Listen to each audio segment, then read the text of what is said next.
ফেসবুকে সম্প্রতি একটা ভিডিও ক্লিপ বেশ ভাইরাল হচ্ছে, যেখানে ঋতুপর্ণা সেনগুপ্তকে go back Rituparna, go back Rituparna বলা হচ্ছে।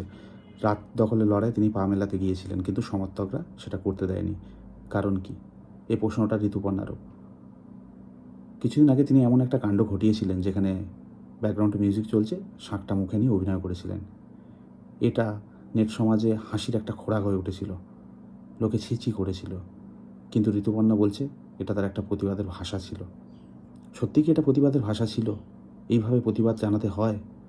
প্রতিবাদ জানাবার তো অনেক রকম মাধ্যম রয়েছে, সেটা কেন অবলম্বন তিনি করেননি? আর উনি বলছেন এটা প্রতিবাদের তার একটা ভাষা ছিল। এই জিনিসটা যতটা ছোট করে উনি দেখছেন, ব্যাপারটা তত ছোট ছিল না। সেই সময় যখন পুরো দেশ উত্তাল, সেই সময় তিনি এসে ক্যামেরার সামনে এরকম একটা কাণ্ড ঘটিয়ে বসলেন। মানুষ এগুলো ভুলে যাবে ভেবেছেন? এই মানুষ কিন্তু সেই মানুষ না, তাই এতদিন ধরে আন্দোলন চলছে। আমরা ভোলার